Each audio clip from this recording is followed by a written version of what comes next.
What's going on, everyone? Welcome back to another edition of the BSBN podcast, episode 11. I'm here. My name is Patrick. We have me and my two lovely co-hosts here, which is Vic and Dan. What's going on, What's going on? guys? Nothing much. Just enjoying my Wednesday morning. As you could tell, after last week's incident running into Jesus, Vic is now taking his revenge and is going with the Bills jersey here to combat, his hatred for the Patriots this week. So Yes, I am. So, we're hoping he doesn't get randomly attacked again. The Ten Commandments might like smack him in the face, something like that. So we'll see.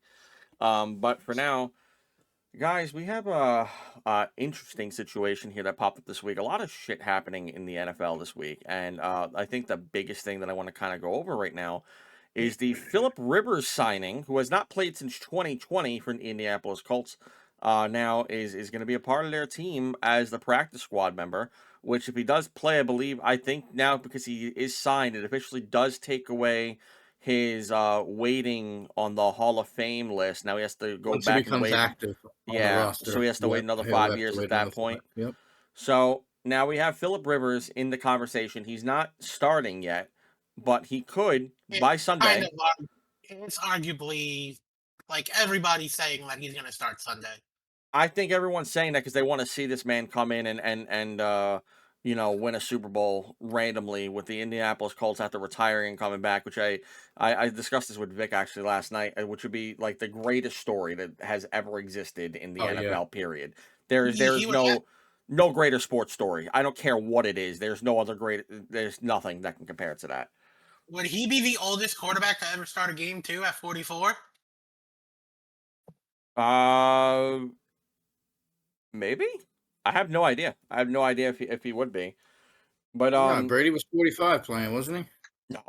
No, he was not. No. Brady was like, I think he retired at 41 or 42. Could be wrong. Really? Yeah, could have swore it was. Oh no, George When did Tom Brady was retire? 48. Who? Playing for the Oakland Raiders.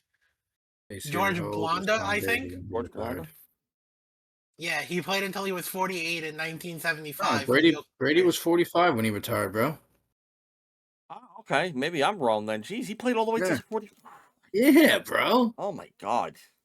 That just shows how much like leagues above everyone else he is. It's just nuts, man. Yeah. He looks phenomenal too right now. He could definitely come back and play for Indy. I would love that. Would love to see something like that. I seen him do an ice tub with Kevin Hart, bro. This guy was ripped. Not even. Imagine him coming to play for the Raiders. That's what I was about to say. He's part owner. He's part owner. Like, listen, I'm taking your job. Just that's it. Moving on. I'll show you how it's done for the season. Let me just give you some pointers real quick. I know you've been in the season for 8 years, but trust me, you have nothing on me. But yeah, Phillip Rivers potentially, as of right now, not listed as starter. They have a third stringer in there. What's his name? Leonard. I forgot his first name. Was it Ryan? Ryan Leonard. He's gonna be the third string QB here. The Colts are currently on a 3-game losing streak. They're on a 3-game losing streak with his knee as well. So. Oh yeah, there's that too. He has issues with his knee as well, and we already know the guy that's on their practice squad is horrendous. Oh yeah, and Ryle Leonard is questionable to even start Sunday. Yeah, that's what we just said. His knee, and then on top of that, on top of everything, also, if everyone's wondering what's going on with Anthony Richardson, he has an eye injury and he is not being activated by the Colts. He's still in the middle of healing. He had this injury for about 2 months now. We don't know if he's going to start at all this season. But we'll kind of check. Yeah, well, he's been on he's eligible to be taken off the IR. He just missed 4 games, which he already has. It's just a matter of when they want to activate him off of that, which they haven't. So I mean, we're still kind of stuck there. But they're on a 3-game losing streak right now. What are we doing here with Phillip Rivers? What's the objective here? What are you guys doing if you're the Colts at the moment? The objective for me is just to get the Colts into playoffs right now. Because obviously they lost that number 1 seed. They're second in the AFC South after their loss to Jacksonville last week. It's looking very is getting on that borderline to where it's looking iffy for the Colts, and if they can snap back out of this, especially going up against Seattle and San Fran the next 2 weeks, like what do you do from here? My guess is just you're taking Phillip Rivers and hoping to just get into the playoffs at this point. And they're actually third in the AFC South, because Houston won as well, and they actually jumped over the Colts in the tiebreaker. So they are currently second in the division. So Colts are actually third currently, tied for first third. So yeah, there's that. Bro, as insane, bro. Like, it's extremely nuts that it sounds like Phillip Rivers is their best option to win a game right now, because this guy Riley Leonard, has only played 2 games in his career, and he's injured right now as far as his knee. And they have a guy on their practice squad, Brent Rypien, who, go and look at his stats and that'll tell you everything you need to know. Does not. Yeah. And then you have Phillip Rivers. I mean, even on the free agency, I was looking at the free agency for quarterbacks. I think the only known guys that I really know is Taylor Heineke and Desmond Ridder and Tim Boyle, which the Jets had. They don't want no part of that. No. There's a bunch of nobodies up there. So, I mean, as nuts as it is, it kind of made a lot of sense for them to, I guess, go. I don't even know how this even all transpired for him. They just call him up and be like, hey, man, you looking to get back out there and redeem yourself and add to your legacy? Like, what? How does that even start? But it said that he could probably possibly be their starter this Sunday. I mean, and I just feel like he gives them the best chance to win right now, because that's what they need to do, is win. Now, maybe if he does come in, they just have to really rely heavily on that run game, because he ain't going to know the system or nothing. But, like, there's really nothing else they can do. Like, all their quarterbacks are hurt. They weren't expecting this, and this threw a whole thorn in their side for the whole season. And the fact that you got to make contact with a guy who hasn't played in the league in 5 years, I don't even know what he looks like right now. And it's sad that he's your best option at winning right now. Just, I mean, out of those quarterbacks in the free agency, I would take Phillip Rivers, because there ain't no one up there. I mean, you know the caliber of quarterback Phillip Rivers can be too, from his resume. Well, that he was. Yeah. I mean, he hasn't played in 5 years. That's a hard transition after not playing for 5 years. He's been coaching football. He's been coaching for 5 years, doing what he loves, and he's just gonna come back out and start Sunday for the Colts, bro, against fucking, like, what? Against the Seattle Seahawks, and then the 49ers, and then followed by two back-to-back, followed by 2 back division games with the Jaguars and the Texans to close out your season. He has 4 games to pretty much go ahead and say, I don't even know. I don't even know at this point how they even have a shot. Like, I'm not even looking at this like they have a chance here insanity. Right now. And if he starts Sunday and he battles Seattle, bro, imagine going 400 yards, 3 touchdowns against Seattle. I hope not, because I'm telling you right now, I have their defense in fantasy. He better not. We're in playoffs right now. I ain't affording to lose, so I swear to God, I might actually have to change that. Now, thinking about that, because that actually does kind of scare me. I might have to look at a defense now to kind of look at that. I'll do that after the podcast. I ain't doing that right now. But, oh my, I didn't even think about that. I mean, no, but can you imagine if he does that? Like, I don't want to. As crazy as it sounds, it really is like their only and best option. Like, I don't know where it came from, but like, looking at every other availability or option that there is, I mean, there's no way, even if this guy comes back healthy, this guy's played 2, like, I've never even heard of that kid, Riley Leonard. Like, bro, it's nuts. I don't even know what.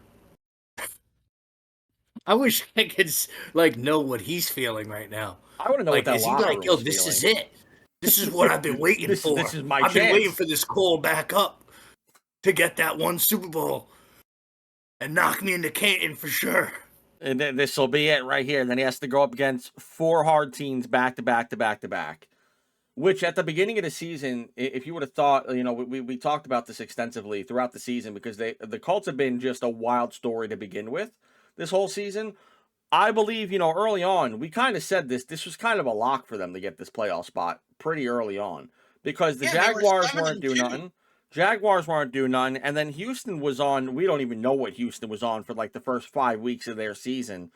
And now suddenly they're both in playoff spots and the Colts aren't. They're not even just not a lock, but they're also out of the playoffs as of right now. They are the 8th seed of the playoffs, so they're out. So Yeah, when the Colts were 7-2, this was not a topic of discussion for anybody.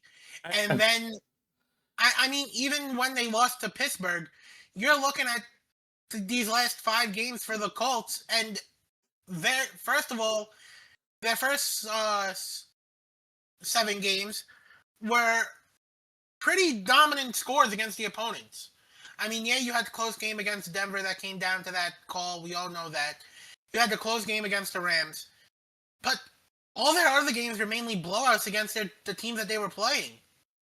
And now you're looking at their last 5 weeks, and it's just 1-score games at the minimum. Oh, their schedule. they've been losing. Seahawks, Niners, Jaguars, Texans, bro. Yeah. And now they have Seattle, San Fran, Jacksonville, and the Texans. And then you got a guy who's going to come out and play quarterback who's been coaching the St. Michael Catholic High School team in Alabama. Sorry, I had to blow my nose. I'm like not feeling good it's okay. like recently, so it's like ugh. Yeah. So this is a hard schedule. You have 4 games remaining. We already said the schedule like 16 times already in this point. This is not an easy feat to complete here. And you have the Jaguars and the Texans, who not only are those just big games because they're also division just rivals, and they're also in playoff spots. They're ahead of you right now. Now you have to go ahead and think, like, I don't even know how you think. What can we do to keep our playoffs hope alive? Because right now, the hardest schedule in that division is the Colts. They have the hardest schedule for the remaining 4 games. Because Jacksonville has to go up. Jacksonville has to go up against the Jets, the Broncos, tough game, obviously. The Colts, and then the Titans. So realistically, you're looking at this as a fan perspective. I don't think the Jets are looking to win any more games at this point in their season. They're already eliminated. You're looking at this point, just want to go. You're like at this point. No, they want to. At this point, I believe they want to tank. There's already talks about them trading up, and it's like been seen for a while now. They want to trade up to get a QB. I don't see them wanting to win any more games and hurt that any further than they have. Then they got the Broncos, and then you got the Colts, which they've already beaten them the one time, and it was a blowout win, 36-19. Which was last week, was just when Daniel Jones got hurt. Maybe Phillip Rivers makes a difference. Like you said, I'm not even counting that Leonard guy because I don't know where you're going here for this whole thing. So I'm just saying Phillip Rivers as well in my mind because I don't know how the owner is taking notes constantly and then just doesn't go, this is our best option. You've been taking notes all season. I hope you're putting in the right option here and not just going, this guy, because that's wrong. Just Phillip Rivers. Because I don't know who this guy is either. I've never heard of him up until this week. I don't want to see him do nothing. Eating meeny miny mo and pick between Anthony Richardson and Phillip Rivers. Well, Anthony Richardson he hasn't had a press conference come out yet, right? No, not to my knowledge. No. Man, actually, Han, I don't know if it was true or not, but I think I seen something about him. I don't know if someone interviewed him. It could be a false thing, but I seen something about him not liking Joe Burrow. Or something like that. I'm almost certain it was a false thing, but I think someone said, "What's your opinion on Joe Burrow?" And you're like, it's a weird thing. I don't know if it was real or not, if it was AI or some crap, but it didn't. I don't know. It was a short thing. I seen a small thing on Twitter about it. I expect him to get a flag first before a touchdown. Rivers is the way he trash talks. I'm like, listen, we don't play that way no more. We can't be saying shit like that. You already get a $5,000 body now. Not even in the game yet. Already get a $5,000 fine. It's like, all right, let me just retire. Let me get I'm not getting paid enough for this. I'm losing money now, guys. You better pay me. What the hell is this? And then you have the Texans season, which their last 4 games is the Cardinals, the Raiders, the Chargers, who right now have a hurt Justin Herbert, and they haven't been playing phenomenal either, who they go against the Chiefs this week. And then the Colts they final off with. So realistically, both of those teams in my eyes are making it. It doesn't look like the Colts in right now in my eyes have a chance in hell of making this playoffs with the 3 divisional race going on here and everyone's schedules. I'm not even taking the Colts to make the playoffs this year just because of looking at these last 4 games and what they got going on. I know I've been a hater of the guy because, I still do stand with it even when he was playing. I don't feel like Daniel Jones was that guy, but he was their guy, and that was the important thing. Whether I feel he was the guy or not doesn't matter. He was their guy at that time. And I just don't know if without him at the moment they're gonna go ahead and make this playoff run. I mean, maybe Phillip Rivers does give him a chance. I don't know, but like I'm not. I'm excited to see what happens. I'm not expecting, like you said, with that schedule. There's no way. There's no way in hell that they. I don't know. With that schedule you can't. With the way these teams are playing in the division, and it's just everything is unpredictable. I'd be baffled though if. But greatest case scenarios, he comes out like he never left, and he gels with this shattered team that just lost their starting quarterback that was already on a downslide. So would they just go and shatter?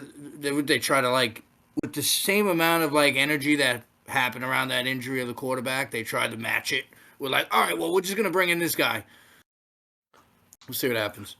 My best case scenario for them is right now because they are 8-5. If Phillip Rivers could even win. Best case scenario, they in my eyes they win 2 of these games. If they can win, if they go 2-2, and Los Angeles falls off, they maybe get a spot in there. But I don't see them right now coming in. Obviously, anything can happen. I mean, some of these guys that have the easier schedules can lose to the easy games and completely dismantle their whole entire thing. But I mean, right now, I'm just not. I don't know if that's going to be a possibility. Los Angeles is right now is 9-4. It's the only team right now ahead of the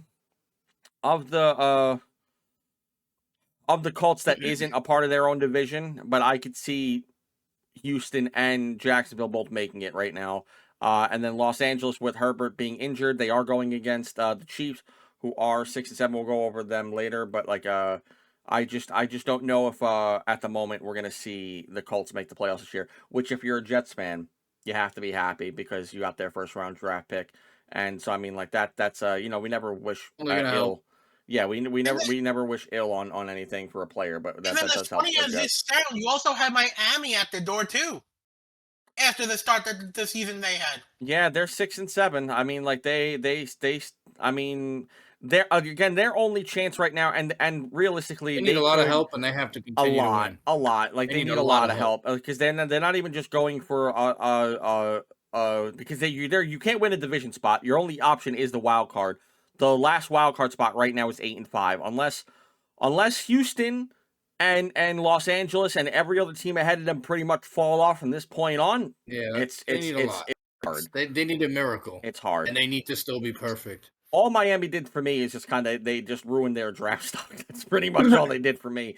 They just went from a top 10 spot to a in the middle of the pack almost like a 15th pick almost or something like that. That they're somewhere up higher now. So it's like all they did for me was do that. It's crazy to see what they're doing. Don't get me wrong, I wasn't expecting them to go 6-7 after their start. It's exciting. Taking a jump. Yeah, and I think that secures their head coach's job too. You know what I mean? Yeah, that's to show that I could win with this injured, banged up team or whatever. Yep. You know. So. Yep, which I think we have to talk about them at some point. Maybe not today, but we have to talk about them at some point. When they were 7-1, you were not expecting the Colts to be at this point this year. No. But then again, it's football.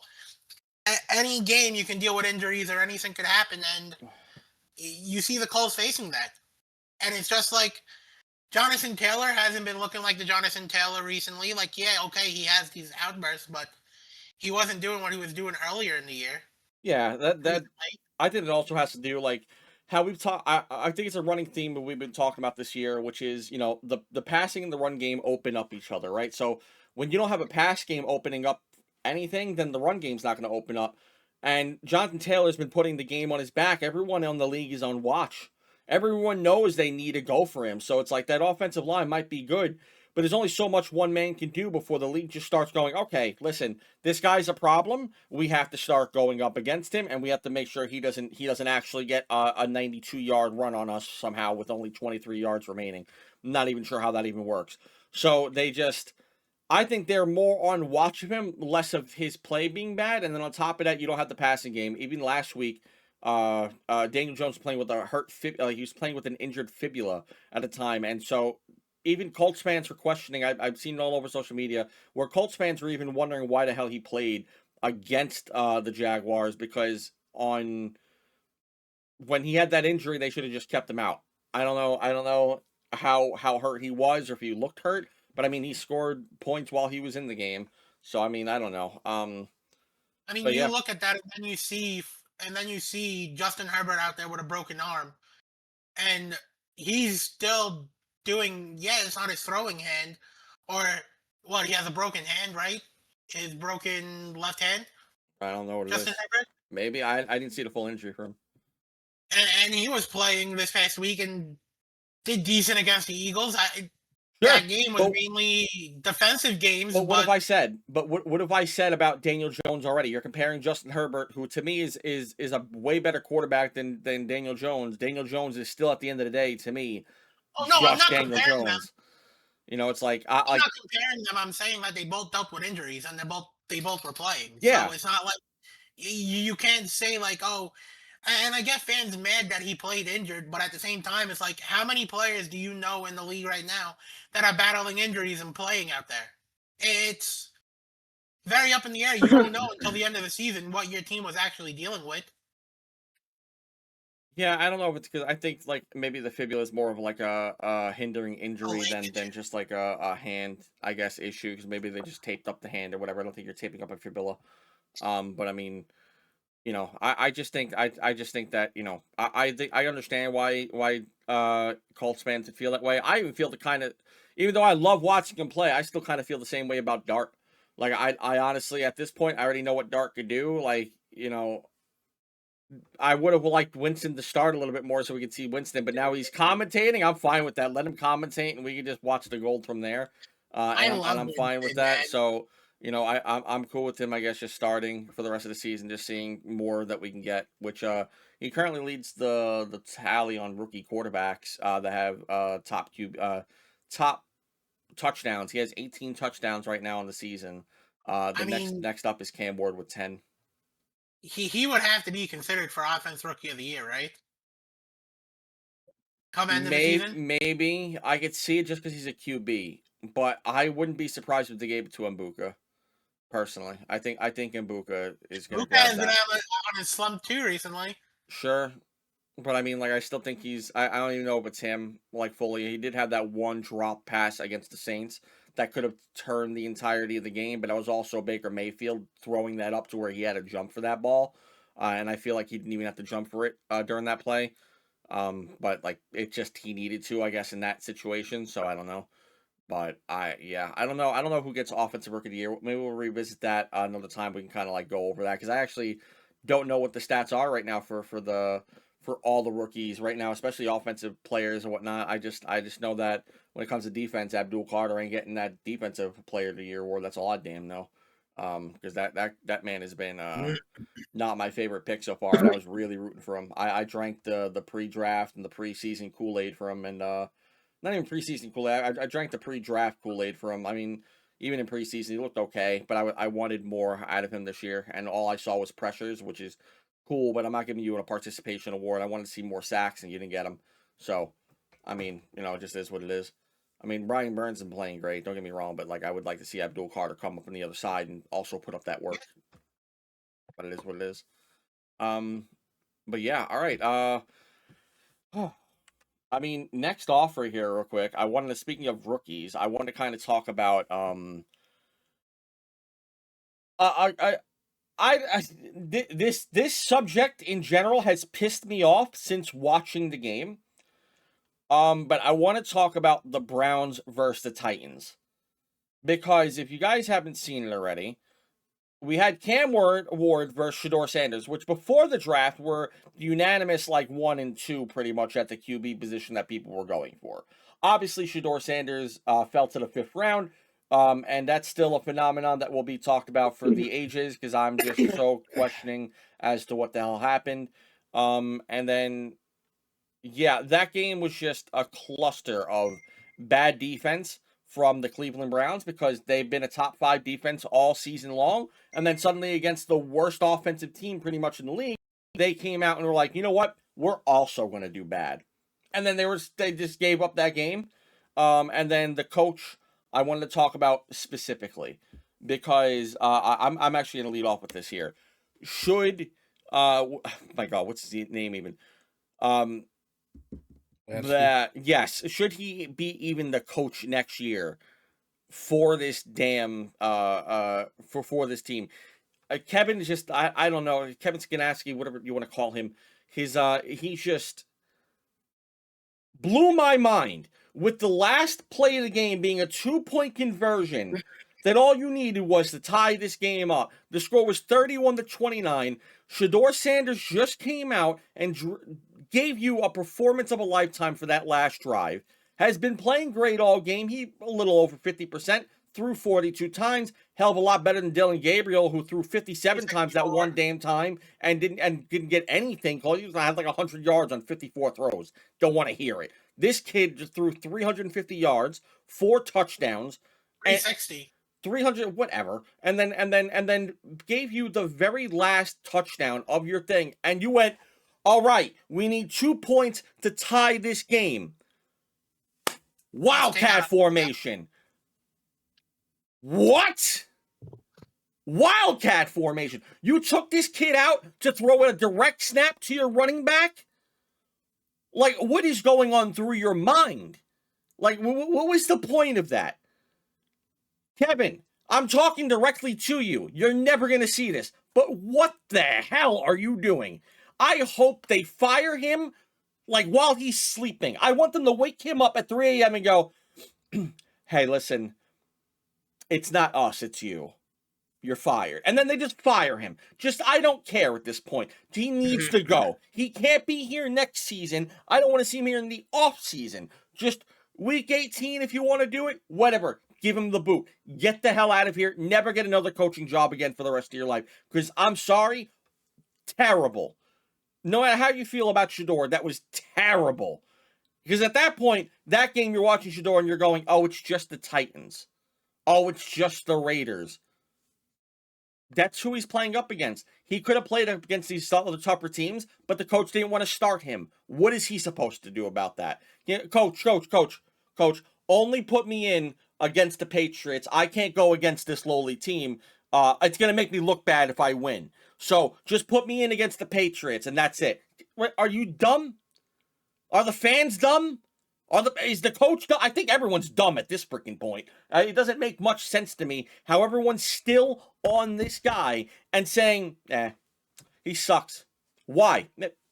I don't know, but he just does. I don't like his attitude. It pisses me off thinking about it. The fact that they were just down a 2-point conversion again, which, you know what? Thank you, Kevin, actually. As a Giants fan, thank you, because now you put us in the number 1 position for the draft. I appreciate that. If you want, keep coaching there. But maybe move on to the Titans for the last couple of games. This way I can make sure that the Giants continue to have the number 1 draft pick. I'd appreciate that very much. You have a place in my heart always. You suck. But yeah, that's just how I feel about this whole situation. Shador looked great. Cam Ward looked good. I'm not even sure how, because to me that whole team has looked trash from the beginning. They'll both of those teams need a lot of work, period.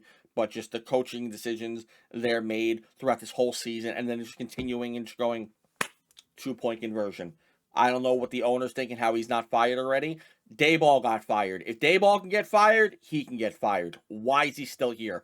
Call up an interim coach, someone else that has a brain, and this guy never needs to be in the league again. I'm sorry. Just not even just off of this week. Just some of the decisions I've seen this year from the Browns just have been weird, and I just not a fan of it. It's just the weirdest coach team I think in the league right now. Okay, I just gotta mention this real quick, Pat. Your audio and your camera is off. It might It's look not off safe. to you, but it's fine on me. Like say right now, like, Okay. I'm Yeah, it looks watching the good to me recording, too. so you might just be your connection. So the Oh no, no! I'm just bringing it up because I'm seeing it, and I'm seeing your mouth move, and the words are coming out before. Okay, I was just mentioning it for recording sake. oh well, I appreciate that. No, but yeah, the Browns. I don't know how you lose this game, and when you're looking at the stats, even the stats on the cards, you have 412 yards. Okay, you had 2 turnovers, but the Titans had 1, and Shador had a phenomenal game. He went. He passed for 364 Yeah, yards, 3 touchdowns, and 1 interception. he passed for 600. This discussion wouldn't even be Yeah, happening right now. I'm thinking this is bad in numbers. Okay. This discussion wouldn't even be happening right now. 600 No, yards. but oh my god, I don't know like you said, what made you go into Wildcat for that 2 point conversion?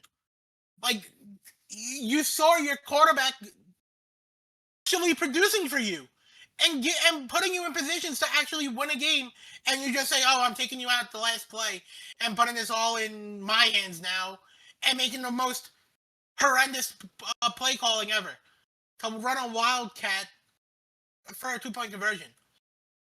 That's just completely unheard of. You could have, if you wanted to do something like that, you could have ran an inside run. You could have ran the run with Shador, and he could have got in for you.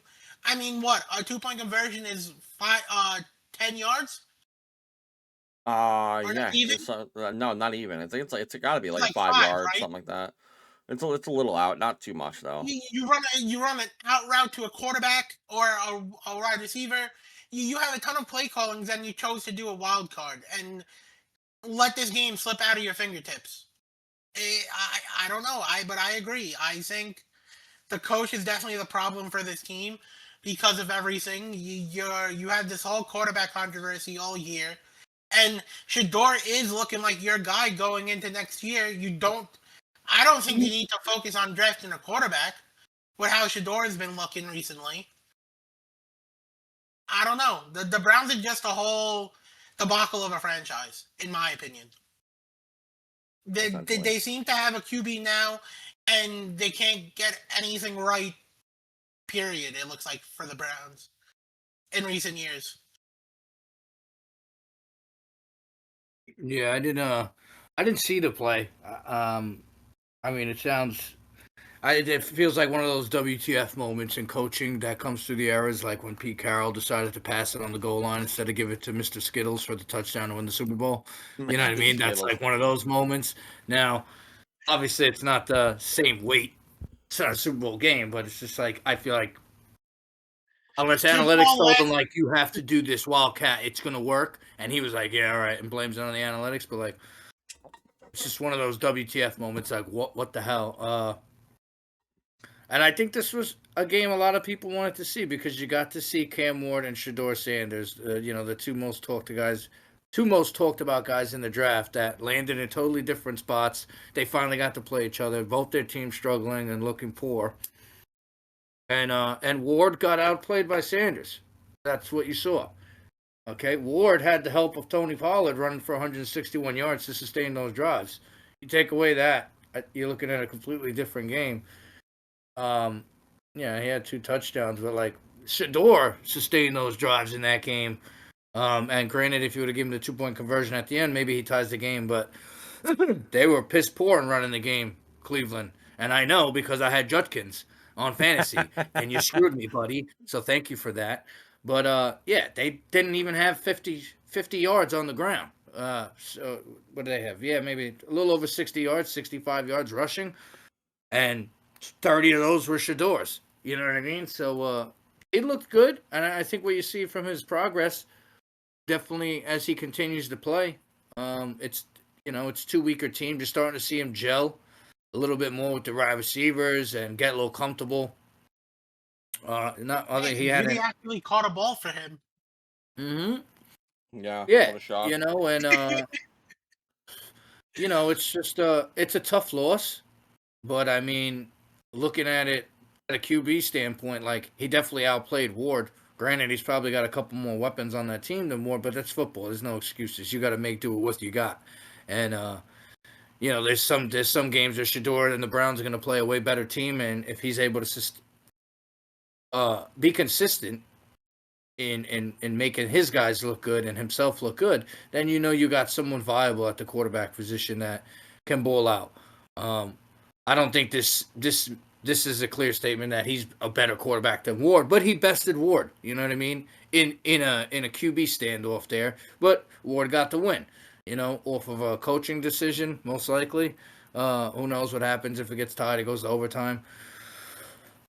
But I think Shador, like you said, yeah, he threw the ball 42 times. Maybe would have had to throw less if the running game was working out a little bit better. I mean, they did try and run the ball. This guy had 14 carries for 26 yards, Judkins. I know. You suck, bro. Sorry, Browns fans. But yeah, I think Sanders played a good game. I think he's definitely the guy you keep on rolling with. As far as the coach, I'm sure they're going to get rid of him by the end of the season just by looking at Cleveland's record. And maybe they'll clean house. I don't really know what they're going to do. But I think you're seeing progress from Shador, and that's really what they would be the head coach. Yeah, I know, right? Shit, I'd really be making a debacle. We'll never hear the end of it. We'll never hear the end of it. It'll be the end. That'll be the end of the NFL as I know it, because that'll be the end of it. Oh, we're gonna hear nothing but people bitching. I'm sorry, I don't even like using the word, but it's like we're gonna hear nothing but people complaining, moaning, and groaning. Like, Yeah. I don't even care. It's like I'm not even saying that the guy's a bad coach. I don't know the guy because I don't watch college really too often. I do know that his team was 13-12 and they retired Shador's jersey, right? And then now this season they're terrible, if I'm not mistaken, right? Aren't they doing horrific or whatever, or their season's done already or something? Yeah. Aren't they like already garbage this year? Colorado's doing that great this year. So I mean, I don't know. I mean, like you could look at that as their star players are now no longer with them, and so that's the reason why. Sure. That happens everywhere in very quickly for the for college teams. I feel like at that point you got to be recruiting better, which clearly that means they're not recruiting better, and then I can't imagine that it's all not on prime for it as well. But I don't know how that whole process works for them. I watch whatever I know about the draft and I follow up on those players. That's about it. That's where I'm at with it. So I don't know how he's going to come out and be as an NFL coach. They're what?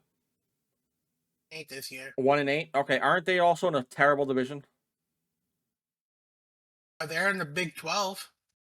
Oh, I don't know what that means because there's like a bunch of bigs and SECs and all that crap. So the like Big 12 have Texas Tech, BYU, Utah, and they're all those. Well, those are just the top 3 teams in the Big 12 right now, and they're both ranked in the top 20. They're all ranked in the top 20. I never know what that means. 20s, and I see that I'm like, okay, this division is better than this division, and then that division is way better than the other one, and like, okay, the best division in college is the SEC. Okay. Well, what team do we like in the SEC? What team do we like in college? What's your college team? Anyone but Alabama. Okay. Because you know what, I like their mascot, so I'm going with Oregon because I like that duck. The duck is cool. So I'm co-signing the duck. The duck is cool. Yeah, I co-sign him. He does haircuts in the middle of TV shows, so I like him. He's really cool. And he rides the motorcycle too. Yeah, he's a dope dude. I like the duck. So I like Oregon, even though I've never been there and I probably never will be, but I like Oregon. I'm rolling with Oregon. So I don't know what they call themselves, but I just know that they're the Oregon Ducks and I like their mascot, so I'm cool with them. So I'm vibing with them. So if they're doing good, I'm happy. If they're not, then I don't know. And then you had Indiana, another big thing coming out of the last week for colleges. You had Indiana upsetting Ohio State, taking over the number 1 seed. Then doesn't Ohio have that? Don't they have? Who is it? Jordan Tyson? Who has that wide receiver that's like really good over there? Isn't Ohio State? Who's the big receiver on Ohio? Because I know Ohio State has someone. Cardinal Tate. Oh, is that him? Okay. Tate. So I know one. I know they had someone. I was following them, and I was like, I know that they have one of those wide receivers that were like really good for the draft. Yeah, they have They have Cadell Tate, and then they have he's being outshined by another receiver though.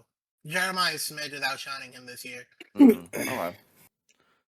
Well, speaking of wide receivers outshining each other, we have one team here that has a complaining wide receiver problem, with an issue and with their QB and their entire team in general. We kind of mentioned them already on the podcast here today, which is the Eagles.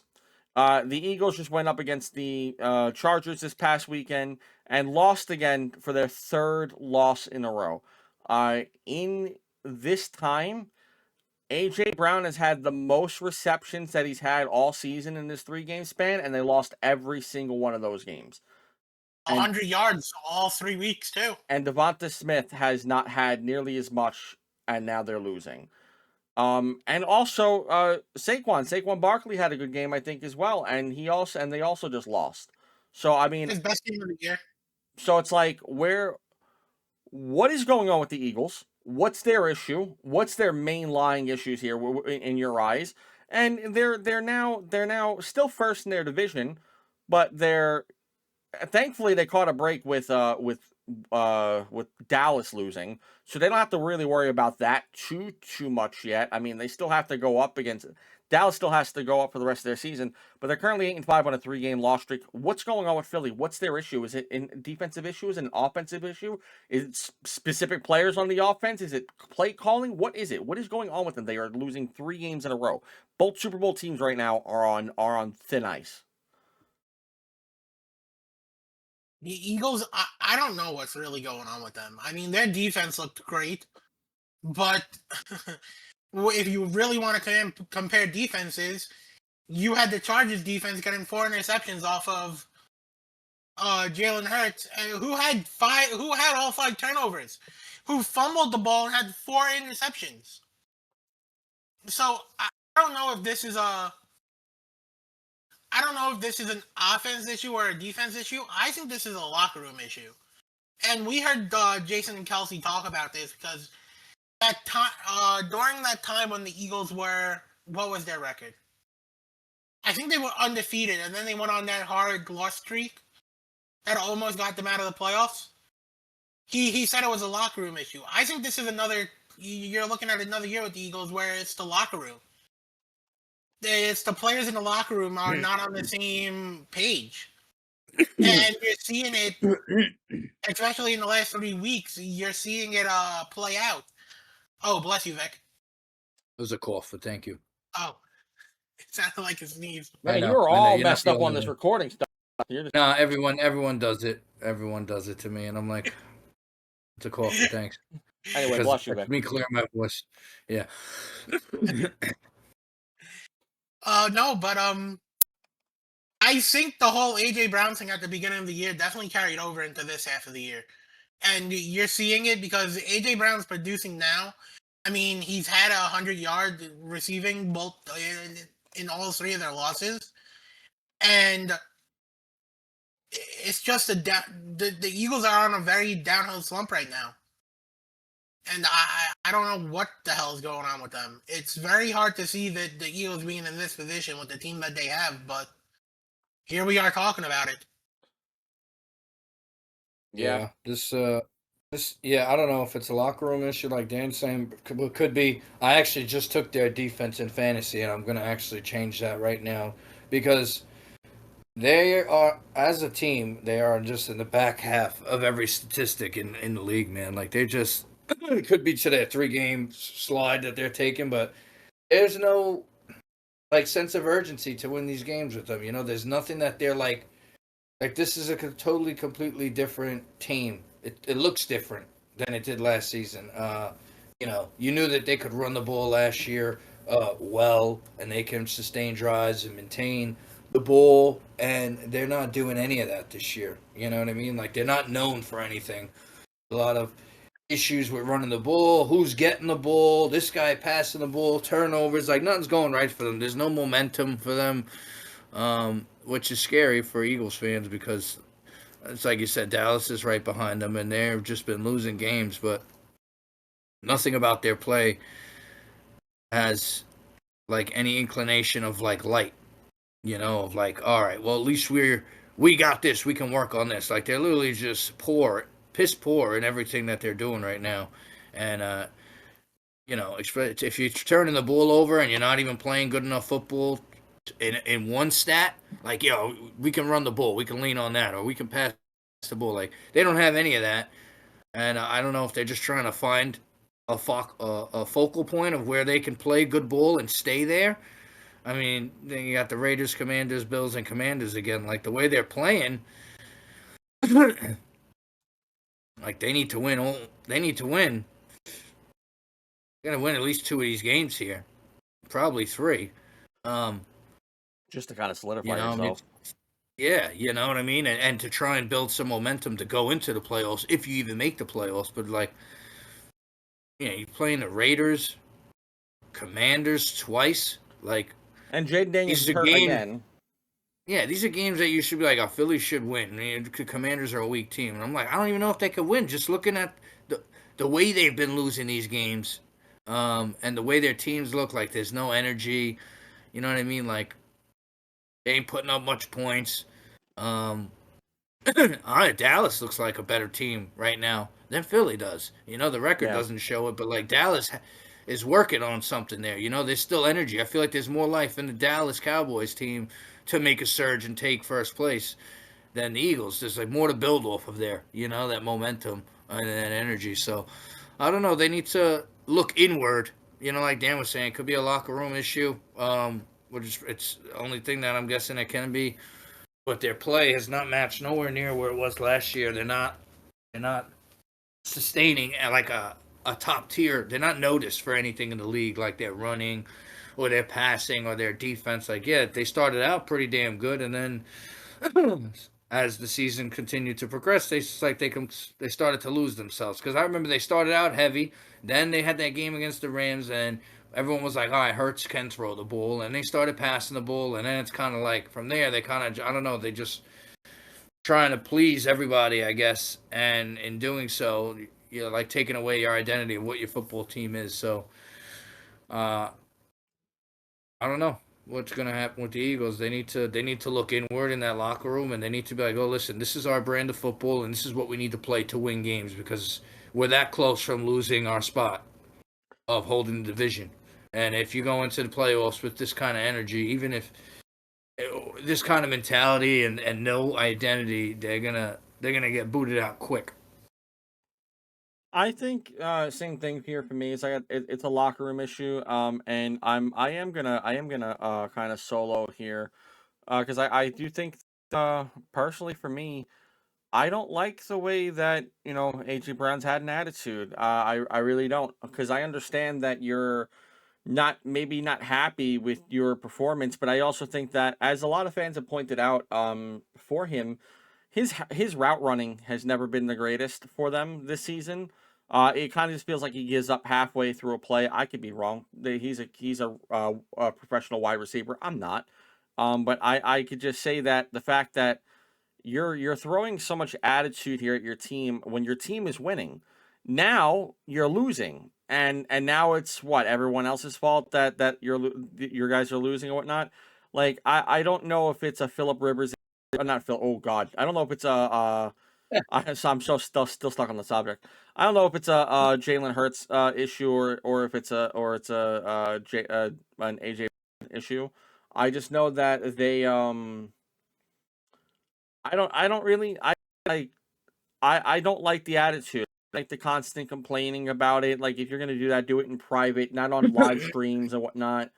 It's like, even on a live stream, I understand that he was just voicing his frustrations, but keep that inward. The fact that you're voicing it outward means that you guys are having an issue inward, and you weren't getting the results you wanted, and so you went ahead and you voiced it outward.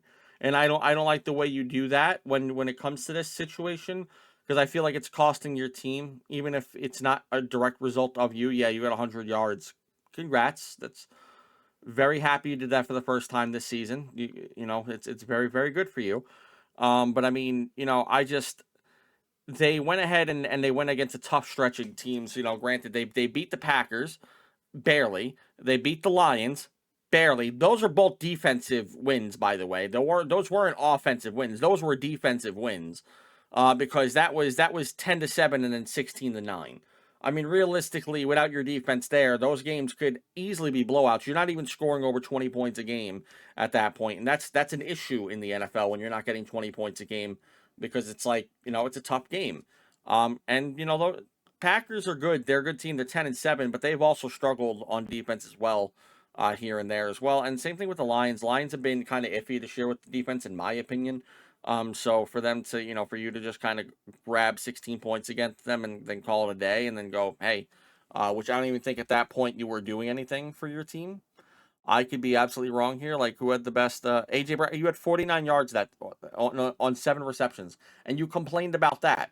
You got 7 receptions, but you still complained about it because you thought it was not a you issue.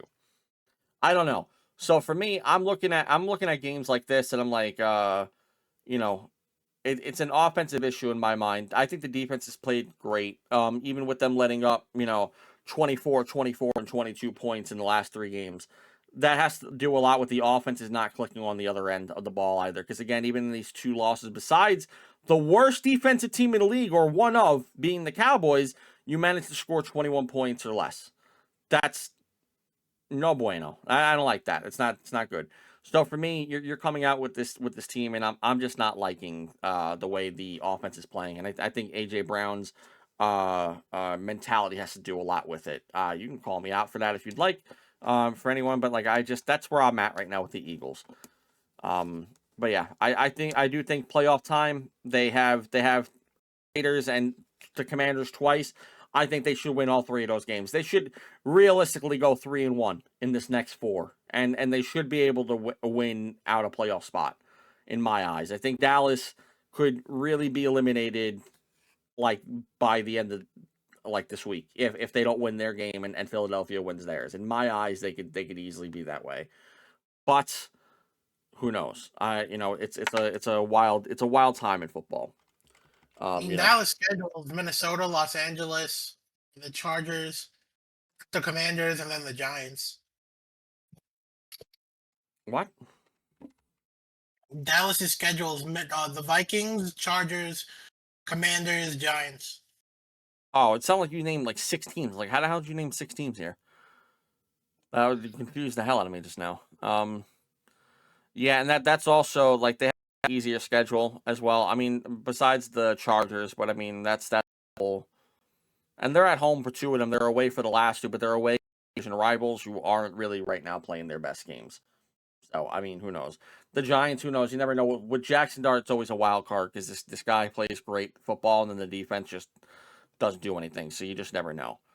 But yeah, that's how I feel about Philly right now. I think the state of Philadelphia or PA sports right now in general is in a downfall. And which brings me up to my next subject here I want to talk about. Vic's favorite hockey team here being the Pittsburgh Penguins. We're gonna go into NHL real quick. We're gonna kind of sift through in and out. Because I also have a topic here with them. This is kind of a late addition here to the podcast for us, but Pittsburgh Penguins again last night lose in another shootout against the Anaheim Ducks.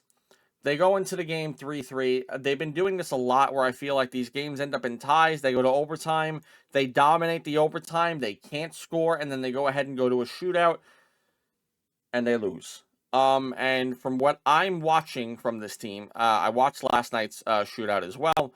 What I'm noticing is I'm seeing very mundane and very simplistic shots at this net real quick, because like I just think that they're just shooting to shoot. Crosby's trying to do his backhand magic, or he's just trying to take a wrist shot. I'm just seeing wrist shot power, and that's it. Like, that's all I'm looking. It's like they're taking practice shots. They're not going in. They're not deking. They're not. I don't see a lot of finesse in their play, and this is the spot of a game where finesse really does make a huge difference. There's no such thing as grit in a shootout. You don't need to be gritty. You don't need to be powerful. You just need to be very finessey. You got to be able to have that finesse in the game, and I just don't know where these overtime losses keep happening from, but I just noticed that they just, for whatever reason, it just seems like they keep having these little things, and granted, these are not these are not easy teams they're losing to. They're losing to Anaheim, top of their division. The Stars, second of their division, but they're also the second best team in the league. But when they're losing these shootouts, it's just like, damn, they could have won this game. And even in regulation, they're kind of giving the team to come back the ability to play and get into these games. It's not even like they're going in because they're coming back from wins. They're usually just in a good spot where they could win these games, and then they give up a tying goal. Defense lacks, or something like that happens. A bad turnover.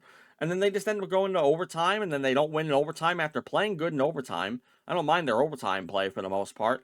And then comes the shootout, and they just lose the shootout in 3. It's never like an extended period. It's never like they go like 7 shots. They just lose in 3 because they're just constantly doing like a little wrist shot. Like, what am I like? Bro, come. Like, we don't need that. Just I know. throw in a deke or two. Come on, like, let me see something. Don't save it for the All-Star break. Just do this. Come on. Yeah. Right. Is that they're fucking 1-6 in games that go past regulation, yeah. bro. You know what I mean? Like, and it's like you said, it's flat. Like, guys that should be, they're guys like Tanger, Rust, and Crosby. Like, those guys, those are like their main. Those are the main guys that usually can produce in a shootout. You know what I mean? That's gonna, I'm gonna get a goal from one. And it's like they're doing all this. They're doing this like simple shit. Like, oh, let me just try and whiff a shot at the bro. You ain't got guys screening a goalie, bro. Like, that ain't going in a shootout, bro. You need to go and get a little creative, bro. Like, you're 1-6 in shootouts for a reason, because you guys are doing just wrist shots. You're doing the same backhands. Kindle ain't even in there. Like, what the hell is going on? You know what I mean? Like, it's becoming like an occurrence now. Like, all right, well, this team, if we can push them to overtime and get to a shootout, we're going to get to win. Like, at 7 games, that's 7 points. They could have 14 fucking more points with wins. Which in perspective, right now, they have the least amount of games in the Metro, tied with Philadelphia, and they have 7 overtime losses. That would put them right now in first place above the Washington Capitals with 2 games in hand at the moment. Even at 500, if you split that and you grabbed out of those 7 games half wins, you're still putting yourself. You know what I mean? Like, they gotta figure it out. That needs to change. They cannot continue to go through the whole season and be known as, well, if we can push this team past regulation, we got a chance to win. And then they give these teams a chance to get to regulation, to the end of to get to overtime. You know what I mean? Like, they're great when they in the first. If they could just play regulation, like, their record is a better chance of them winning the game if the game stays in regulation. It goes past the overtime. Especially, what did I say yesterday? We were talking. I said, "Oh, it's a shootout. They're gonna fucking lose." Yeah, I called it. I was hoping as I was in the bathroom, like, all right, maybe they'll win this one. I knew in my heart they were gonna lose. That probably no one was gonna score. Like how it usually is, no one scores at all. It's just they gotta clean that up. They gotta move things around, shuffle some guys around. If it's not working, get Kindle in there, get a couple of these other guys in there. You know what I mean? Like, that's what you got the whole lineup for. Like, yo, if that ain't working and you're 1-6 with this select few guys that you've been going to the shootouts with, take them all out and shuffle them around. Throw a bunch of random guys in there. Get Kindle in there. I guarantee you, Kindle go in there fire blazing fast as hell. Do a couple of dekes and get one past the. You know what I mean? Like, yeah, you gotta. Yeah. You gotta get creative, bro. You're not gonna win a shootout if you're just taking a couple of wrist shots, hoping to beat the guy in the net. Like, they want to win too. He's going, yeah, 1-on-1. And it doesn't help that now you have Malkin on the IR with an upper body injury. So that makes this even worse, because you guys have had your chances to really set yourself into the league, and now you're down one of your top players in on your team, because he's been playing phenomenal this season, Malkin. Like, it's incredible to see the stats he's had. He's the number 1 guy on your team with assists right now, and everything else is owned by Sidney Crosby. Sidney Crosby has 18 goals on the season. This man is magic, but like, he's never your top scorer.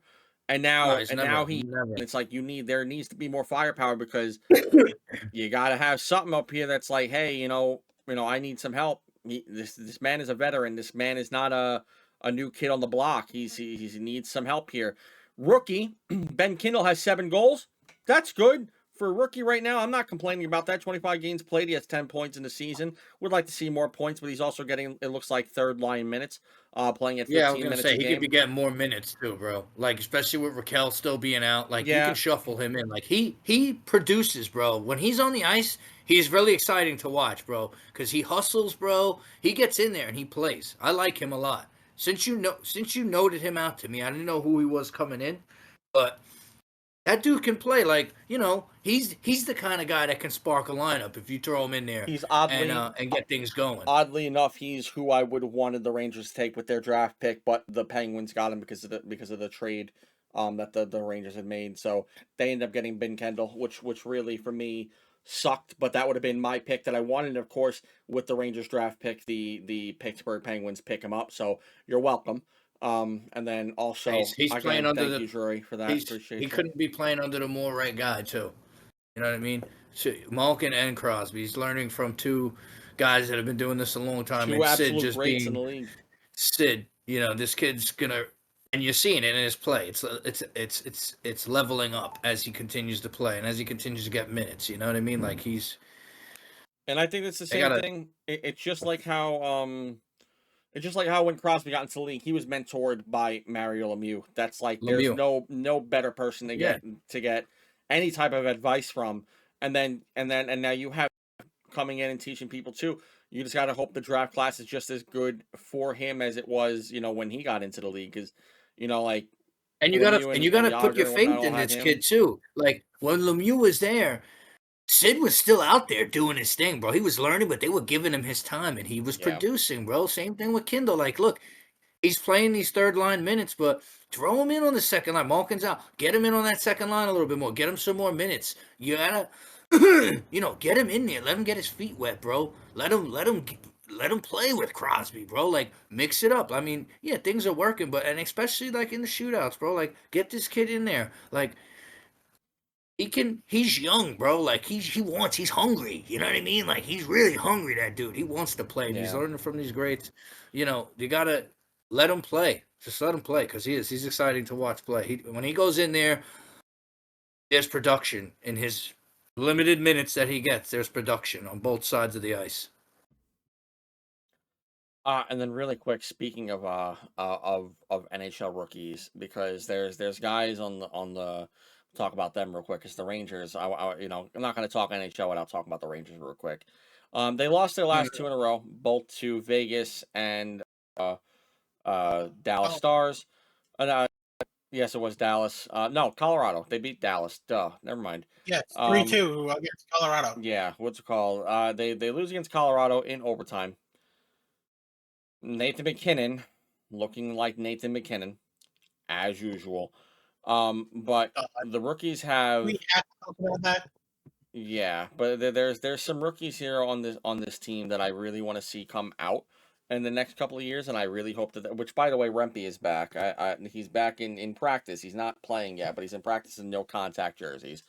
Um, they have this guy right now that they came up with that I think is phenomenal. I love the way he plays. The guy is just he wants to beat people down. He is the next goon of this team, and it's Jaroslav Chemlar, and he is like this big dude coming out like really just ready to mess with people. He's 6'4", he was listed at 6'5". I don't know why ESPN has him. He's listed at 6'5", so I don't know why he's 6'4" here. But whatever, 6'4", 6'5", whatever the case is. 198 pounds on the fourth line. This dude is coming in to fight. And yes, he is way better a fighter already in my experience of watching him than Rempe, because this guy actually like just man is just throwing haymakers. I know it has nothing to do with like hockey scoring or whatnot, but this looks so fun to watch every time I see him get into a situation where he wants to just pound your face in. And then of course with Adam Fox being out, we've had I don't know why, but the defense kind of looks weirder with them, and they haven't been better than they have, but like there is definitely more offensive presence. I think because there's more people to step up. But yeah, I've been loving Chemlar, and then also Noah Laba is another guy here that just came in. He wasn't he wasn't someone that came in like through your conventional plays. he came in through the training camp, which for me was wild to see. If you ever see like training camp footage, you see this kid playing really good. You go into the training camp, go into the preseason, the man looked great. Noah Alaba looked great, and now he's in a position where I would love to see him get more top 6 minutes. He doesn't get them, but he has 8 points on the season so far. He's only got 4 goals, 4 assists, but the kid plays and drives like he has like every bit of his every fiber of his being. He's been just like an outstanding player for me on this team, and I want to see some more of these rookies get more chances because this team is very vet heavy, and I would like to see them change from that. But speaking of the vet help, they are going against this upcoming Monday against the Anaheim Ducks, who they have Jacob Trouba and Chris Kreider on there, which that's going to be a fun matchup. I'm going to say this right now because I've been wanting to say this for a while. To all Rangers fans, myself included, obviously, I don't care if Chris Kreider and Jacob Trouba come in with 9 points apiece in this game. No, it was not wrong to trade them. I'm happy that they're hate me. I don't care. It was the right move. They needed to dump the contracts and needed to go. That's the real reason why I dumped into this topic is because, Lord, I'm so sick and tired of hearing about this whole situation.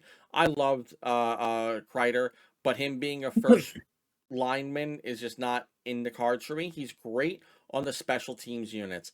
That's where he plays, and that's what he's good at. Jacob Trouba still doesn't play a phenomenal amount of minutes, or doesn't play on heavy lines, and he's still kind of just average. Sorry, hate to break it to you. He has a big hit every once in a while, and that's all it has. Like that's all he has. That's about it. But yeah, Touch on another topic about the Rangers. Gavrikov has been looking good ever since Fox has been out on injury too. he's looked On great the the whole season. He looks great the whole season. Gavrikov is right now my favorite Ranger. Him and Carrick, Sam Carrick are my 2 favorite Ranger players right now on the Rangers at the moment. But yeah, no, I love Gavrikov. Gavrikov was, and that's the reason why you dumped those those contracts. Well, a year and a half ago, is because to get a guy like Gavrikov on defense, and Gavrikov is here because they don't have Kreider anymore. Yeah, he's 30 years old, but he's playing phenomenal on the defensive side. Love having him right now. He'll be here till his late 30s. Hopefully, he still continues to play good. And if anything, you just kind of lower him on the scale, give him second line minutes or whatever. And if he starts to fall back, but he plays great, plays phenomenal. He's one of the best defensemen I have in the game right now. And him and Fox as a pairing were one of the best defensive lineman pairings in the league when they were both together. So I mean, call it what you want, but he's been playing great. I want to see more of that from them. So yeah, now I'm excited about. I like Gavrikov. I like them a lot, and I still love him a lot. I think he's great right now. One of my favorite Rangers on the team at the moment. That's where I'm at with it. But real quick. Want to get into the? Oh, go ahead. Yeah. You want to get? I was gonna ask if you wanted to get into it. Yeah, that's fine. I mean, I did a bunch of highlighting and shit. Like, you can't see this shit. Can't see it. No. His credit card information is on there. So feel to write it down. Yeah. I don't know if you want to just go through the big teams or just run through the league real quick. I mean, I highlighted what I would take this week and like definite locks. All good. Yeah. We'll kind of talk about it. Whatever you feel like. You want to go over. You want to go over like big games or whatever. Like run us down. Give us the questions. But for those who don't know what we're doing right now, we're kind of doing like a little bit of a betting segment right now. We're gonna kind of do something here that we've been talking about for a while. We did talk about it towards the beginning of doing the podcast, but never really pulled the trigger. I figured this week was a good week to kind of try to start doing it. So we're gonna try to get some. Vic here is our local resident. What's it called? Betting dude. He's the guy who makes $1 bets over nothing. I'm not even sure what's going on with him. But he just pulls out bets out of nowhere like, yo, I just bet $1 that, Phillip Rivers snips his ass crack in the middle of a game. And then I'll be like, all right, yeah, sure. What's the odds on that? And then he goes, I don't know. It's put it in my head. So, what's it called? But, but we have some betting things here. So Vic's going to give us some bets. We're going to give our opinions on them, say we're going to take the over under or whatever the case he has here for us. I don't even know what he's got planned here, so I'm going to leave it to Vic, let him do what he's got to do, and we'll just answer accordingly. So, Vic, take it away. All right, so let's start with the Detroit Lions against the Rams. Let's just playing at LA, right? The over is 54.5, and the under is 54.5, obviously. The spread, the Lions are getting 5.5 points at -105. But the Rams are the favorite to win the game at -260. So Detroit's at 215 for the money line. This was a hard game for me. I couldn't really decide. I mean, if I had to pick someone to win just because of the odds, I would probably throw money on the Lions, but I felt it was safer, and I took the over at 54.5. What would you guys have done? Oh man, that's a hard game, man. You like right off the bat, even give you like a with softball. the hardest game you went first. like, all right, here, let Oh. me just chalk this thing at your head. It's like just, damn. Yeah, first two 54 games are and going a to be the half. hardest games of the week. 54.5. You said is the over. That's I'm right. looking at DraftKings and it's 55.5. Well, we're going off what Vic's This saying. was We don't on care, and FanDuel. all of them are Well- different. But we're going off what Vic here says. So we're It must have going went off- up because I did this morning. So we're gonna You know. go off the 54 because that's what Vic had. But Yeah. man, if I'm taking this game, I don't know if it goes over 54. I feel like the offense has been good on both. This is a very defensive heavy game as You do well, FanDuel, Vic? huh? What? Is that FanDuel you're on? Yeah, it's FanDuel. I don't know. Man, I'll take the. I'm gonna go money line. You know me with my money lines. I'm not a what's it called. Oh, yeah, that's fine. I'm not Trust an me, over guy. I like to go. I was just doing this for the podcast. If it was I me, know. personally, I'd be taking the money line for Detroit at 215, and I'd be I- putting $10 on that. Oh, I don't know. I'm taking money line. I think the Rams. I'll take money line on the Rams here. What are they? They're the favorites. Well, minus 260, the Rams. Detroit is Oh. 215 plus. That's why I would have took to make money. I'm taking Detroit on the on a single bet. I'm taking Detroit money line. On a parlay, I'm taking the over. On a parlay, I'm taking the Rams here. If I'm parlaying this, I'm going with the Rams because I want to put them apart. They're going to be one of those guys that I feel are a little bit more safer. I don't know how safe it's going to be because again, Detroit is not a team to mess with, but I feel they've been shaky this season. Right now, they're 8-5 at the moment. Their offense is either hit or it's missed. We mentioned it before on fantasy. Is because Jamar Gibbs is either going to go off and get you 100 points, 100 yards in a game, or it's going to be 3 games without it, and they're going to go to Montgomery and he might get like 80 yards, and then Gibbs will get like 40. So I don't know. I'm going with the money line here on the Rams. I don't know how much I like the over under here, and the spread is kind of iffy to me as well. That's a hard game to even think about here for that. I like the that first one. 3 games I give you will be hard, and then I'll go to a couple of easier I hate games. you for that. What do you think, Dan? I'm gonna go the over. I would go the over because I can see both these teams definitely going in and putting up maybe 28 points apiece at max. That's what I was trying to think too. Because both these teams, when you look at their offense, like I said, you have Jamar, you have Gibbs. That Sonic and Knuckles duo for the Lions is always consistent on the Lions. They always produce you and get you into a touchdown or field goal territory.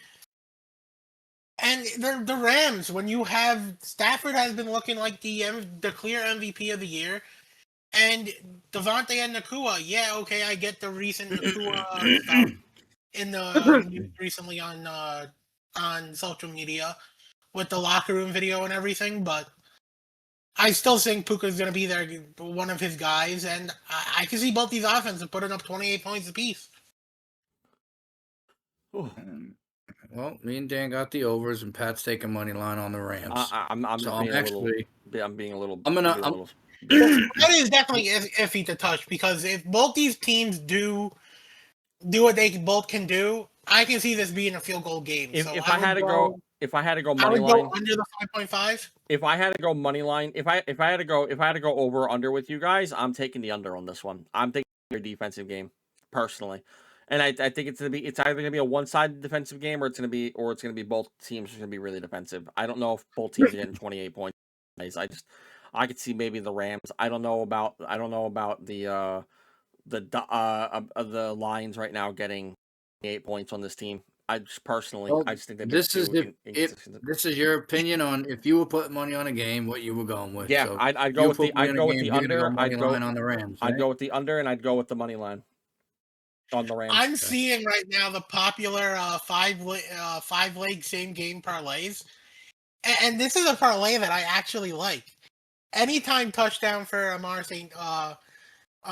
Brown. Anytime touchdown for Williams. Anytime touchdown for Nakua.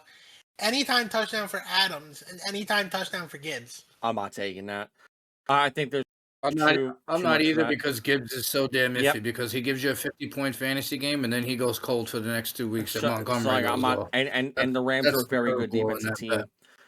Rams are a very good defensive team right now. I'm not taking all three of those guys to get touchdowns, and then Adams, I also don't know is getting a touchdown this game. He might, but I mean, I just don't know. So I'm not chancing it. That same game parlay, if you bet 10, you could win $231. Yeah, because it's a touchdown bet, so it's definitely like it's a harder one there. With that same game parlay, I'm throwing Indianapolis into winning another long shot, putting $1 on it and winning 1,000. All right. That's saving the $9 for a bunch of different parlays. There you go. But the next game I got here is the Colts and Seahawks game. I picked this one because of the spread. The spread, Indianapolis was getting 13.5 points against Seattle. I can see that because the Seattle's offense has been one of the better. I would take the spread too because that offense is very scary for Seattle. They've been putting up over 20 points a game or even over 25 points per game this year. I'm taking that spread for the Colts. 13-point spread. I'd be crazy not to take it. I feel like that'd be kind of right. I mean, the over and under is 42.5, and the odds in the money line, the Colts if they win and get the upsets plus 730. Yeah, that's not. I'm taking money line on. I'm taking money line on the Seahawks all the way, 10,000 times over. And if I'm wrong on that, I'm gonna cry. 1150 odds for the Seahawks. Essentially, you get nothing. You would take the money line of Seattle over the 13.5 points. No. If I had to go with it, no, I'm taking the spread on that. The spread is what I'm taking. Absolutely on that. I'm taking the spread on. Right. Or even the over. I'd take the over on that. If I had to go the over on there, I would go the over. But I'm taking the spread on that 100%. 13 odds are the same on the over and the spread minus 110 on both. Yeah, I'd take if I could. I'd take either one of those. I take the over. I take the spread for the Colts. I take that. You got in when the money line was when it was up early. Now the money line's down to 660. That's still high. See, this was at 7:00 in the morning. Yeah, that's not where I'm just. Yeah, the odds always going to change. They could change again tonight. They're forever changing. But these were the odds I grabbed in the morning. They're going to fluctuate, but they're not going to fluctuate too far off. So 660. I'm actually going to take the under. Yeah, I'm going to take the under here. I just don't see the Colts putting up that many points against Seattle. Depends if Phillip Rivers going. Who knows? We don't know how he's going to produce. And beat them 40-3. Yeah, they could also do that because they have the ability to do that. JSN is going to come out and light things up. There's no way you're going to tell me not. It's just like I'm ready for it. That game was highlighted because that was the biggest spread of the week. The next game is the Green Bay and Denver game. Oh, good game. The spread is only 2.5, and that's for Denver at minus 110. Green Bay's the favorite, so if you were to bet Denver on the money line, you'd be plus 114 to Green Bay's minus 134. I took the under on this game, which is 42.5. Oh God! Well, what's the spread on the what's the spread on the under over? 2.5 on the over. The over is just minus 118 at 42.5. Minus 118. To under is minus 104. I'm taking. If I'm going for this, I'm not taking that spread. That's a death sentence to me. I'm not taking that spread. No. That's a tough spread. That's a very tough spread. It's a doable spread because I feel like this is going to be a close game, but I feel like it's going to be a low scoring. Man, Green Bay, to me, Green Bay struggles to put up points. like consistently. Like they just won a game 10-7. What was it, last week or whatever the hell it was? Like, like I don't know. I think the defenses are both going to play out. You might see like a 20-16 kind of game. I might be. What was this? What was the over under again? 42? 42 and a half. 42 and a half. So It's close. It's close, but I'm going to take the under. Man, for me, I'll take the over on that if I have to bet right now. I'm taking the over on that bet. Because the money line you can't. It's too tight. The money line is tight. But the only thing I would take is the spread, or like it was hard to determine the over or under because it's that tight. It could be 2 points off of being over or under, or two. You know what I mean? I feel like that's what it'll come down to. Do you want us to be? Just since I'm like, do you want it to be like what we're choosing here between the three, or you want? I've been trying to get my points on all three choices here. Whatever you're thinking. Whatever you're thinking, but if you're putting money on it, which one are you ultimately going to? Because you can't bet all three on one. Yeah, I know. You can only bet one. Unless you're using different accounts. Yeah. We ain't spending dollars like that. Yeah, I'm not. Man, if oh, Lord. 42 and a half. I was taking money line. You could take the spread and over. No, you can't. Yeah, you can. On the same bet? Put it in. Yeah. I'm not putting no spread. You can take all three if you want. For me, that's not as... Vic? Fact check is for me. I don't know. I've never heard of being able to do that. I never remember being able to do that myself. I just tried to do a slip, and it allowed the slip to go in. I don't think you could. You can't take Denver for the under and the over. I don't. No. He's saying you could do like the over, the money line, and the spread all at the same time. Yeah. Oh yeah, maybe. I guess so. I don't know. I've never heard of that. I've never been able to do that, so I don't know. It might be different for every sports book. I have no idea, but I've never been able to do that. I use Caesars typically when I bet. So I don't know. I've never been able to do more than just one. If I do the money line, I can't do the spread or the other thing. So I don't know. As far as my knowledge, all right, I'm taking out of that just because I'm ballsy. I'm ballsy, and I like the odds on it because you said you could do it. You can do it? Okay. See, that's crazy to me. I don't know if Caesars doesn't allow it, but I've never been able to do that before when I tried on the same team though. Only you can't mix and match it. Yeah. You can't take like Atlanta money line, Buccaneers money line, and then the under. Okay. You can't combine those, but you can combine on one column. Like if you wanted the Bucks all three to give up 4.5 the money line and to go under, you could do that. So I can't do like over. Like I can't do over money line and then a spread is like for whatever the other team. Yeah, like then. You see, like right now I have Buccaneers for the spread, the money line, and the under. I can't go up and hit the over for Atlanta. Maybe that's why, because I don't think I've ever had a team where I've been like, if they're gonna the spread the over, and I've never had like a situation where I've had to do that. So I don't think that's the reason. Maybe that's the reason why I've never been able to do it. Okay, just on one row. I'm taking the money line for this one in specific, just because of the odds. And I'm taking the Broncos. So you said they're plus. I'm taking that. Plus 114. I'm taking that for them. I want that. I'm taking that because that's for me. I like Green Bay and I like the Broncos, but man, I don't know. I like the Broncos better, so I'm taking the Broncos here in this situation for the plus. Absolutely, a part of a parlay. That's a wet dream to me. That's great here in this situation for me. All right, now I got 3 games left. I would take the spread for the Broncos, and I would go with the over at 2 points. Yes. Damn, crazy. Okay. I see the Broncos scoring more. I see the score being more than 2 points for the Broncos. All right, Vic. The Broncos have just been looking very good this year, and especially at home. Like I said earlier in the podcast, they're 6-0, or before the podcast, they're 6-0 at home. At home. So it's the home field advantage. That I had up here was the Baltimore and Cincinnati game, which is can't wait to hear this one. Another 2.5 spread for Cincinnati. So Cincinnati's getting 2.5. They are on the money line, Cincinnati, plus 124. Baltimore was minus 146. And the over and under is 51.5. I took the over at 51.5. But if I had to secondary it, I would take Cincinnati money line. But for sure, I would probably put my money on the over, 51.5. I think that's doable. I like the over on that.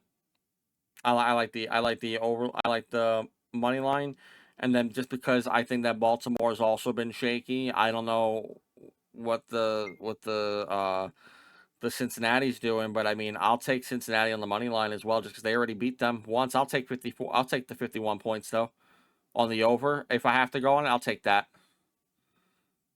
Dan, what are you doing? Okay. You got $100 right now, and this is the game. I had to do a little research here. $100 you got right now. This is the $100 you got to use. Where you going? I had to do a little research. So their last game, the Cincinnati won 32-14 in for the Thanksgiving game. That was a 46-point scoring game.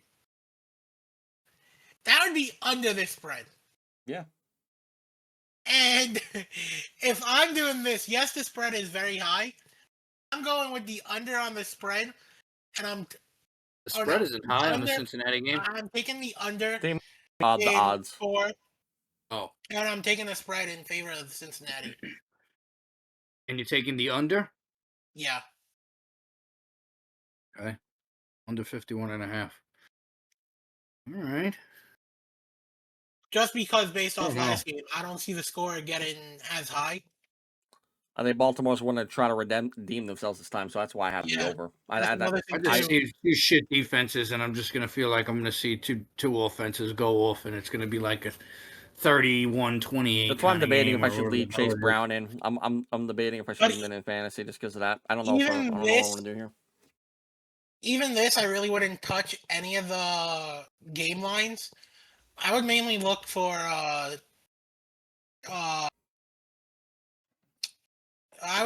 mainly same game parlays in this. I feel it would be safer.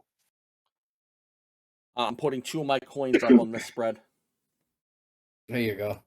All right, that takes us into the next biggest spread of the week, which is the New York Jets versus Jacksonville game, which I'm locking in on that 12.5-point spread for the New York Jets. We're at a minus 110 odds. If you took the Jets on the money line, it's plus 610. There's no way in hell they win this game. No. With their third-string quarterback probably playing. Not even remotely. Hence me going and getting the Jacksonville defense for fantasy. Well, what's the over and under here? Because I'm over and under is 41.5. I'll take the under on this one. That's the most reasonable thing for me. That's where I got. I'm going with the under on this one. I don't see this game going above freaking 3 points. Dan? I'm taking the over, and I'm taking the spread in favor of Jacksonville. Christ. Sorry, Nick. You're taking the over? What do you think? It's going to be like a 45-3 game? The way that Jacksonville has been playing. It's a trap game for Jacksonville, and they're only going to win this game by like 6 points. That's the Jets fan talking in them. But and that's where the 12.5 spread comes. But yeah, that's the Jets fan in you talking that this is a trap game. And who knows with the Jets? Because Jets are not going to get blown out like they just did against Miami, bro. No, that was not. I don't think so. Like that was the blowout. Now this game's going to somehow be close for no reason. Jacksonville's going to sweat this one out, and the Jets clear the spread. And the Jets get 3 special teams touchdowns. Since the deadline, the Jets have been so unpredictable too. Exactly. So how can I not take the spread for them? How can I not take the spread with their unpredictability? The way they play in the second half. You're not convincing me. I'm not doing it. I'm staying with the under. That's all I'm taking on this. I'm not taking no money. If I really wanted to convince you to be insane, I would tell you to take the Jets at the money line at 610. All right. I would do that for $1. I'll put that on a $1 parlay where I'm doing unpredictability, where I'm just doing $1 and putting the Jets. Jets upset at $50 on that. I don't even want to know what that is. And then I got one last game here. Game we've been talking about. Buffalo at New England. This was a hard one. I got, because I'm wearing, my first initial pick was to take New England on the money line at plus 100. Be careful. Don't talk bad about the Patriots. You better because- cover your head. But That's why he's got the hat the on spread today. is only 1.5. The spread is only 1.5, with the odds not being 105 for Buffalo, 115 for New England on the spread, Minus or plus? and the over and under minus 115 for New England get a 1.5, and minus 105 for Buffalo to give them a 1.5. Money line plus 100 for New England, minus 118 for Buffalo. It's close, so it's like this. I went with the over at 49.5. Minus 110 of the odds Where are they playing? at New England. Yeah, MetLife. No, I forgot to say it's Foxborough. Gillette. Gillette Stadium. Yeah. Playing in Gillette. New England. I'm taking the over at 49.5. Man. Oh my god. Yeah, I had to end it with that game because I'm wearing a damn jersey. I am torn, but I would take Buffalo in favor of the 1.5, and I would take the over 49.5. Mm-hmm. I am not touching that money line with a 10-foot pole. Talk about a money line trap. That's a money line trap right there. And I'm the idiot to take it. I'm taking the Patriots money line. That's taking my bet on. I'm a risky better. I don't ever bet safe. That's my thing. I don't ever bet safe. I bet safe, but not crazy. I'll put that on a parlay. I would put that on a parlay. That money line you don't touch with a 10-foot pole. I'm touching that with I a got one 20 last pole. game here that I wanted to touch on that I Oh. locked in already. Wanted to get your opinions. Let's hear it. I Carolina took the for New Houston Orleans. Texans Oh. against the Cardinals to give up 9.5 points on the spread at minus 110 against the Cardinals. So The odds for the money line: Arizona's plus 420, Houston's minus 560. The over/under is 42.5. For the under is minus 108. For the over is 112. Arizona for plus 9.5 points is minus 110. So I took Houston to give up 9.5 points on the spread at minus 110. Kyler Murray's not playing anymore. He's done for the season. Who's their backup? Who's the backup? I you went have to with play this decision solely based off of Houston's defense. I'm taking the Ooh. Oh, which by the way, it just got announced that Trey Benson's season is over. Who's their QB You make right more now? money on the spread than you do on the money line if you're taking Houston. Jacoby Brisket. I'm not taking the money line. I would just because it's Houston. I think is winning this, but I'm taking the over. It was 41 points. 42.5. 42.5. I think Jacoby Brisket combined with them could do numbers here. I'll take the. Oh, hold on now. I kind of want to regret that. Hold on. Now I kind of want to regret that because now I don't know if I'm taking the over on that. That might be an under game. This might be an under game. This might be an under game. After the Rams dismantling them, I could see Houston winning by 10 points. I'm taking the under, and it's not because of of anything that has to do with defenses. I don't trust the offense of the Houston Texans to score a ton, and also with Jacoby Brisket. Am I saying that name right? Is it Jacoby Brisket? Is that correct? Jacoby Brissett. Brissett. I don't know why. I think I've been watching a lot of fucking Brisket videos recently, so that's probably why I got that in mind. Brisket. I think that's what's going on here. Well, some damn brisket, bro. Nope. Stay on topic. What's it called? I think that right now I'm taking the under for this game. I think Houston's winning, but I'm taking the under on this game. All right. I'm taking the 9. I'm taking the 9 points for the Texans, 9.5 for the Texans, and I'm also going to take the over. Okay. Good. I like to get you guys' input because it helps me finalize my bets that I'm gonna put in at the end of today. Going in for tomorrow. I know we're gonna be rolling into our last thing, which is the Kansas City talks, right? Yep. Essentially here. I also did take the Chargers against Kansas City on the spread, 4.5 points. But I won't relay those odds out. I just figured I'd throw it in there as we go into this Kansas City talks.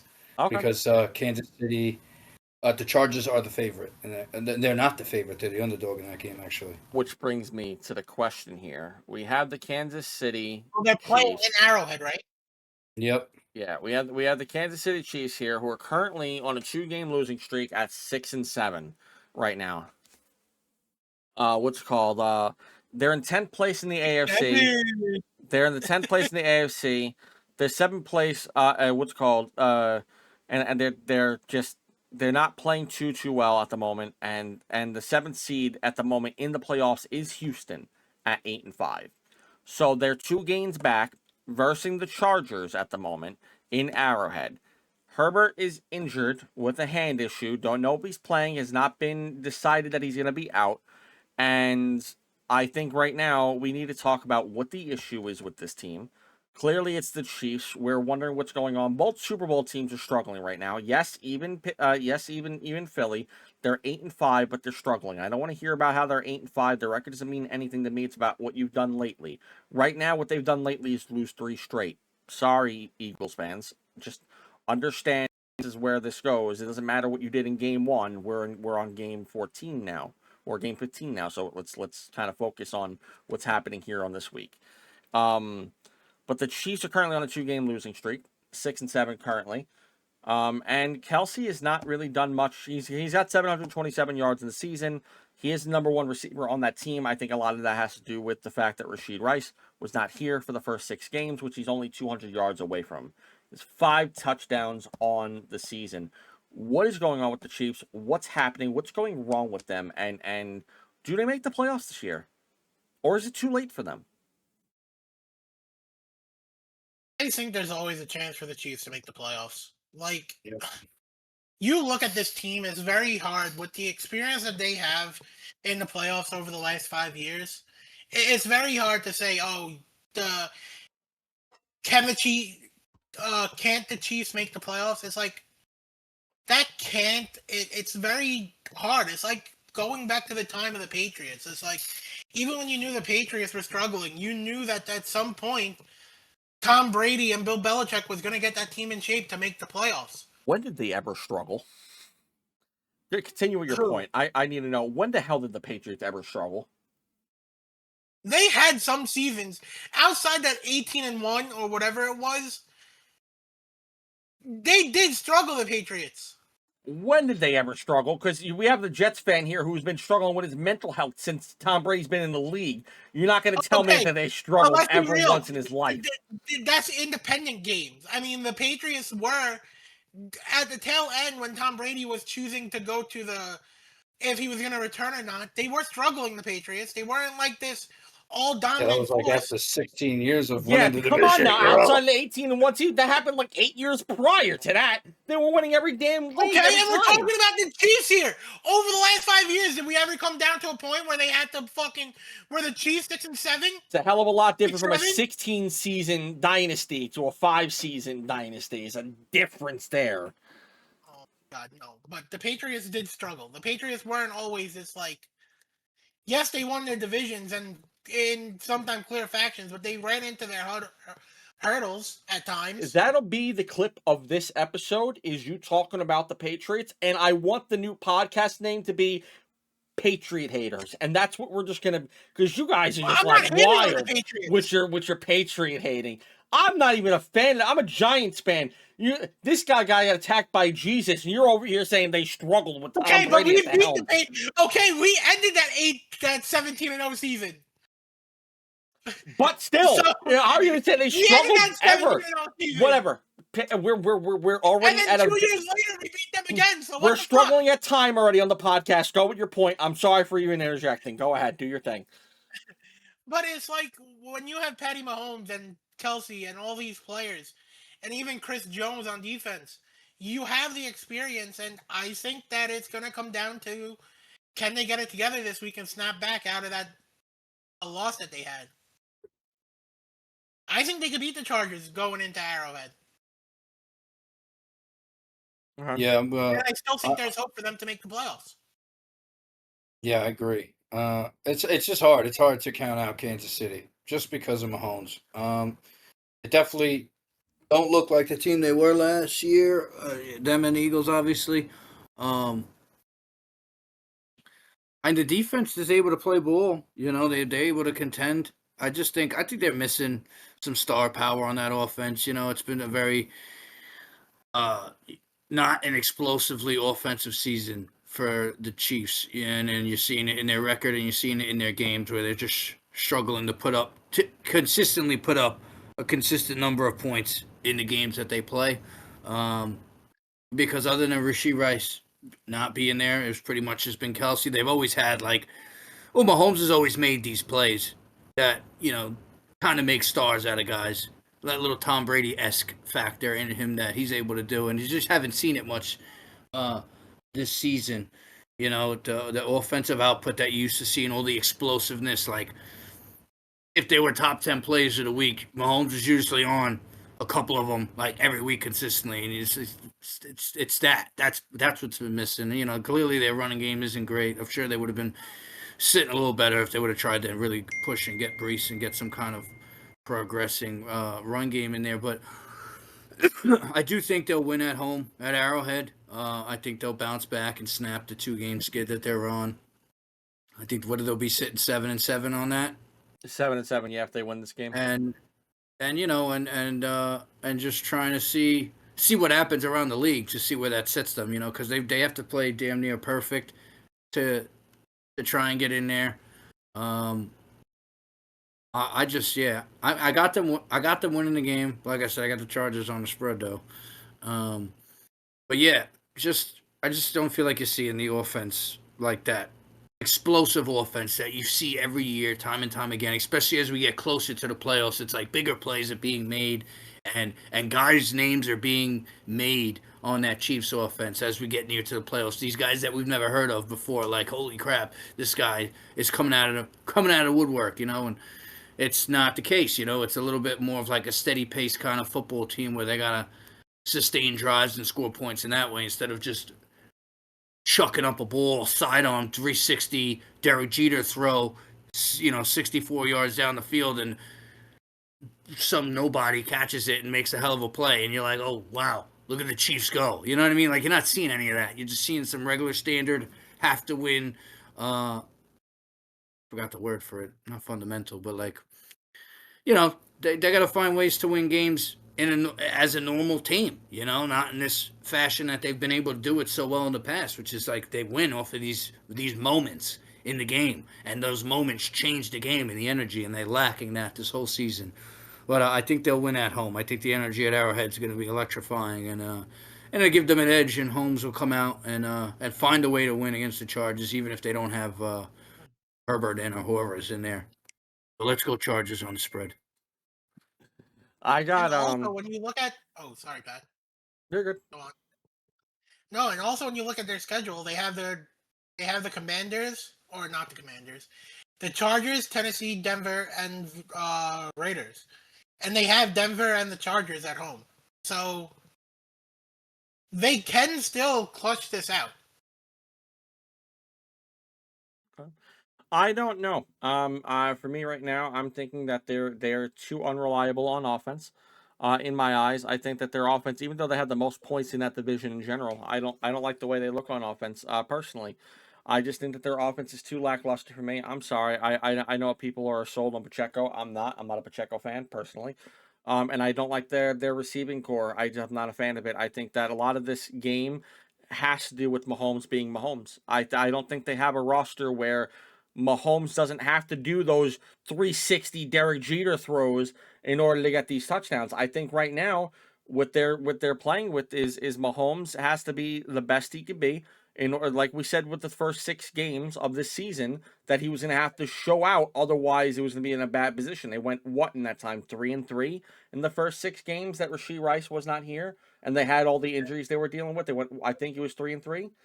So they went 3-3. He did better than I expected him to because it is Mahomes. Obviously, he's a great You QB. predicted them to go 1-5. Yeah, I could have had them going 1-5, and I still do stand on that. I think they could have gone 1-5. And just like they easily could have. They very easily could have because again, the Giants didn't play great against them. That was a bad game. That had nothing to do with the Kansas City playing their best. It just had to do with that was bad penalties. That was just bad weirdness altogether with that team. I'm not even sure what that game, but that was the worst game of the season to me. Second worst. First worst, Broncos versus the Jets in international. Worst game I've seen this season.